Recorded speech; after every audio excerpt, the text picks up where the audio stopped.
As always, it's a pleasure for me to welcome you to this post-MPC press briefing. It's the second MPC meeting that we held today for this year, and we have just ended the meeting. At the meeting today, the MPC extensively discussed on the outlook for the domestic economy in light of the latest global developments.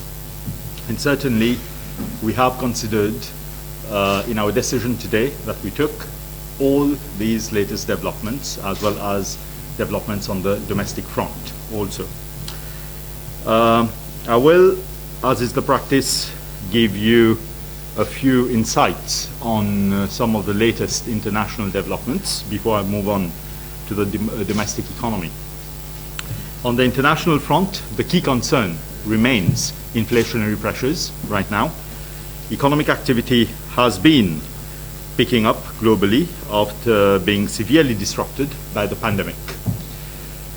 Though the Russia-Ukraine war has inhibited to quite an extent global growth prospects for this year.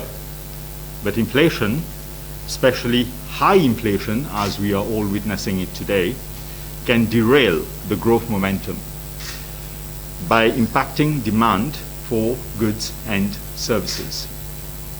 High inflation is primarily caused by war-induced food and fuel price increases, which have added to the pandemic-related supply-side strains. However, in many countries, there are indications that inflation may have reached a peak or may do so in the very near term. Policymakers worldwide anticipate inflation to remain at around current levels before starting to subside.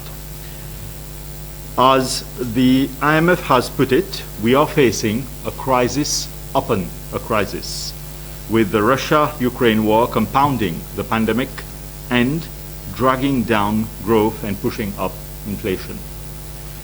In its April 2022 World Economic Outlook, the IMF has revised upwards its inflation projections to 5.7% for advanced economies and 8.7% for emerging market and developing economies.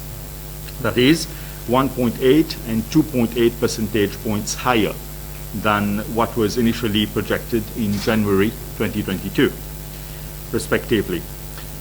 Inflation went up to as high as 8.3% in the United States and to 7.4% in the Eurozone in April this year. The Eurostat expects inflation at 8.1% in May 2022 for the Eurozone.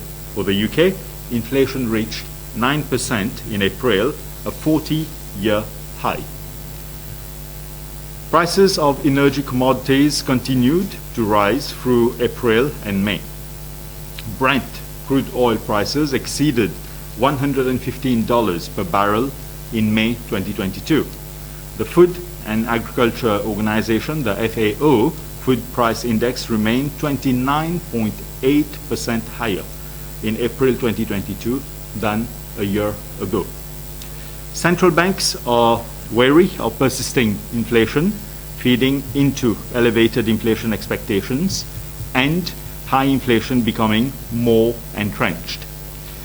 Accordingly, many central banks have been raising interest rates to curb inflation expectations over the medium term. The US Federal Reserve raised its policy interest rate further by 50 basis points in May 2022. The Bank of England has also hiked its policy rate by 25 basis points in May 2022.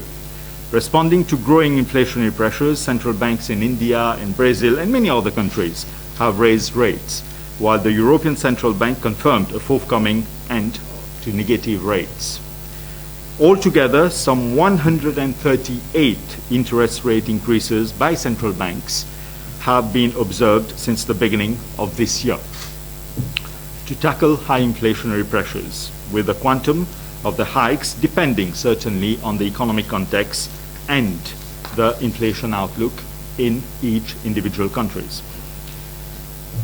In light of these developments, the IMF, in its April 2022 World Economic Outlook, the WEO, revised downwards its global growth projections by 1.3 percentage point to stand at 3.6% for this year, relative to its October 2021 projections. The economic effects of the war were spreading mainly through the commodity markets, trade, and financial linkages. I will now turn to the domestic developments. Inflation dynamics in Mauritius have changed considerably with the effects of the Russia-Ukraine war on food and energy prices. Inflation has picked up pace in March and April this year, with price pressures sparkled by higher food and fuel prices. Headline inflation went up to 7% in April 2022, a level not seen since the global financial crisis. Year-on-year inflation rose to 11%. Core inflation measures have also gone up. It is important to highlight at this point that despite the significant external price shocks, inflation in Mauritius remains below peaks which we have witnessed during the 2008 global financial crisis, or even in the last 2 decades. It may be recalled that in 2007, inflation attained a peak of 10.7%, and here I'm speaking about headline. I will elaborate on the inflation outlook when I share with you the decision of the MPC today. The domestic economy continues to recover, with most key sectors contributing positively to growth. Several economic sectors have already attained pre-pandemic levels of activity. The revival of the tourism industry in Q4 of last year had positive spillover effects to other sectors of the economy and played a substantial role in sustaining consumer and business confidence. Relaxation of some of the sanitary measures in April this year, facilitating access for inbound travelers, is expected to further support the tourism industry. The flight connectivity has also increased and will add to the positive outlook for the sector. Forward bookings for coming months are encouraging signs for the tourism industry and for the economy overall. Since the beginning of this year up to the 31st of May 2022, the country has welcomed around 330,000 tourists. In May only, a total of around 87,000 tourists visited Mauritius, well above the target that was set by the authorities. Gross tourism earnings went up by around 30% in April 2022 to reach 4.6 billion rupees from 3.6 billion rupees in March 2022. The average length of stay has gone up further to 13.5 nights in Q1 this year, compared to around 10 nights during the pre-pandemic period. A significant rise of 73% in average spending per tourist was noted in the first quarter of 2022, compared to the pre-pandemic period. The manufacturing sector remains on a sustained recovery track. Operators in the textile sector have shown optimism, with strong order books and a rerouting of some of the activities from other markets to Mauritius. The outlook for other segments of the manufacturing sector has also improved. Activity in the other key economic sectors, notably financial services, construction, and information technology, are expected to be sustained this year and favorably impact economic growth. The recovery in economic activity has improved labor market conditions as well. The unemployment rate fell to 8.1% in Q4 2021, from 9.5% in Q3 2021. Further favorable developments are expected in labor market conditions during 2022 as economic activity moves closer to pre-pandemic level. With the stronger performance of the export sector in 2022, the current account deficit is projected to narrow to around 12% of GDP, from a revised estimate of 13.7% of GDP in 2021. Financial flows are expected to strengthen as global economic activities pick up and investments increase. Financial flows, both GBC and non-GBC, are expected to continue strengthening and contribute to maintaining the balance of payments in surplus as in the year 2021. I will now move on to some of the latest developments in the money market. The 15 basis points hike in the key repo rate as at the March MPC meeting, which we did this year, was well transmitted to market interest rates, both in terms of timeliness as well as in terms of magnitude. The bank's current operating target, the 91-day T-bill, adjusted by the same scale as well. It stayed at the lower bound of our interest rate corridor. Excess liquidity in the banking system is closely managed to ensure that the monetary policy stance of the bank is transmitted to market interest rates. The level of excess liquidity has fallen to an average of 25.8 billion rupees in the period 1st of April to 31st of May 2022. The outstanding Banque de Maurice securities stood at 113 billion rupees as at 31st of May 2022, down from 129.5 billion rupees as at the 9th of March 2022. Concurrently, foreign exchange interventions by the bank absorbed a rupee equivalent of around 15.6 billion rupees from the market. Activity on the FX market has gained further momentum, supported by greater dynamism in the export and tourism sectors. FX flows in the first 5 months of 2022 amounted to $1.6 billion, an increase of 9.2% compared to the last 5 months of last year. Based on its regular interactions with economic operators, the Banque de Maurice expects the inflow of FX to continue growing in coming quarters. As conditions on the FX market improved, the bank has reduced its frequency of interventions. In the first 5 months of 2022, the bank sold a total of $337 million to the banking sector, compared to $525 million in the corresponding period of 2021. As conditions improve, the STC is also meeting part of its FX requirements from the market directly. The evolution of the exchange rate continues to reflect domestic economic fundamentals as well as market conditions. I have to highlight here that the bank is working on a new FX intervention strategy. As market conditions normalize, the bank will move towards this new intervention framework, which will focus on smoothing excessive volatility further in the exchange rate. This initiative is in line with modernizing and introducing new frameworks at the level of the Banque de Maurice. You would recall here that in September 2020, I had announced that the bank will work on its new monetary policy framework.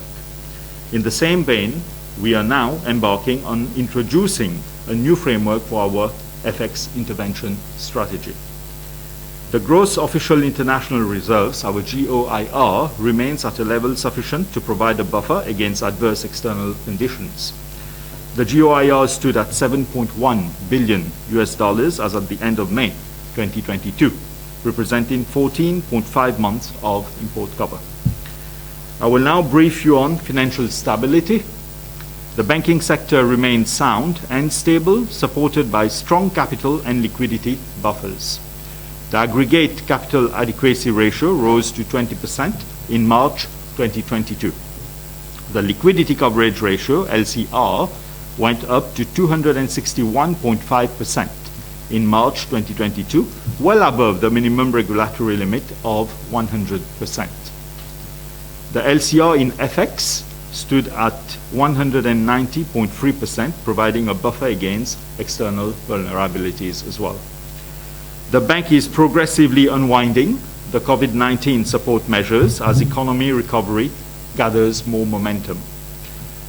This process is regularly discussed at meetings of the Task Force on Banking Sector Resilience. For instance, the capital conservation buffer has been restored to 2.5% with effect from 1st April this year. With respect to the moratorium on loans granted to economic operators, SMEs, households, and individuals in general impacted by the COVID-19 pandemic, the banking sector has already embarked on a targeted approach instead of a blanket approach in granting moratoriums to borrowers. Overall, the amount of credit facilities under moratorium and restructuring continues to decline. Bank credit continued to flow to the private sector, expanding by an annual rate of 1.8% in April 2022. Credit to households grew at a strong annual rate of 11.8%, mostly driven by facilities allotted for residential property purposes. Bank credit to the corporate sector contracted by 3.9%, primarily due to deleveraging by the accommodation and food services activities, manufacturing and construction sectors. The asset quality of banks remains sound and has been well sustained by the COVID-19 support measures. The ratio of non-performing loans to total loans was 4.9% in March 2022, unchanged from the previous quarter. I will now elaborate on the decision of the MPC held today. The MPC reviewed recent global economic developments and discussed their potential implications for the domestic economy. The global growth downgrade by the IMF in April 2022 and above target inflation for many central banks could weigh on the domestic economic outlook. Bank staff weighed the risk to the domestic growth outlook and maintained the growth projection for 2022 this year between 7 to 8%. The target of 1 million tourists visiting Mauritius, renewed export sector dynamism, and favorable prospects for other key sectors are expected to support further domestic economic activity. The MPC concurred with the growth outlook, but recognized also the downside risk due to principally the repercussions of the ongoing Russia-Ukraine conflict on our major trading partners, especially the euro area. The inflation trajectory will depend upon the evolving geopolitical situation and its impact on global commodity and fuel prices, supply chain disruptions, as well as freight and other input costs. Considering all these elements, bank staff revised the forecast of headline inflation to around 8.6% for this year. The MPC weighed the downside risk to the growth outlook versus the impact of persistent high inflation. The MPC unanimously agreed to pursue the normalization of monetary policy to foster price stability over the medium term and create macroeconomic conditions conducive to sustaining growth. The withdrawal of accommodative monetary policy stance will concurrently contribute towards containing inflation expectations. In the light of its deliberations and given the heightened risk to inflation outlook, the MPC has today unanimously decided to raise the key repo rate by 25 basis points, that is to 2.25% per annum.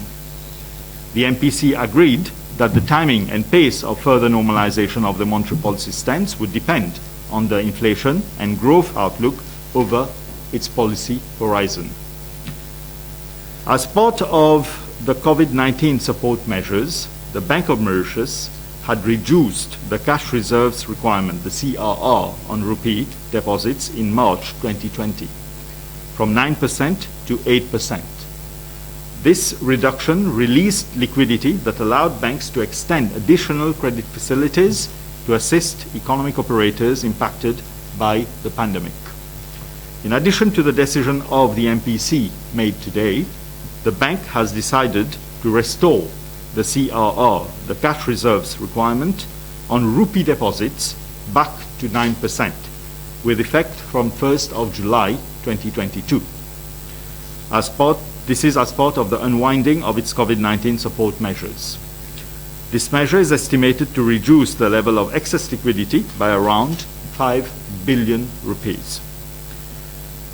In terms of our new monetary policy framework, I must say that the consultation process is continuing. A series of discussions and working sessions are planned this month and next month with treasurers of banks in this respect as well. One of the key features of the framework is the issuance of a shorter 7-day Banque de Maurice instrument to improve the transmission mechanism of monetary policy signals. This instrument will also help anchor short-term money market rates. I'm therefore pleased to announce that as a phased introduction of the new monetary policy framework, we will start with the issuance of our 7-day instrument as from August this year. The current operational target, the 91-day Treasury bill, will continue to be used until the full implementation of the new framework. The next meeting of the MPC is scheduled in September 2022. The MPC will continue to monitor the economic situation closely and stands ready certainly to meet in between its regular meetings if the need arises and depending on the evolution of the situation. I reiterate the commitment of the Banque de Maurice to deliver on its mandate of maintaining price stability, promoting orderly and balanced economic development, whilst ensuring the stability and soundness of the financial system in Mauritius. I thank you for your attention.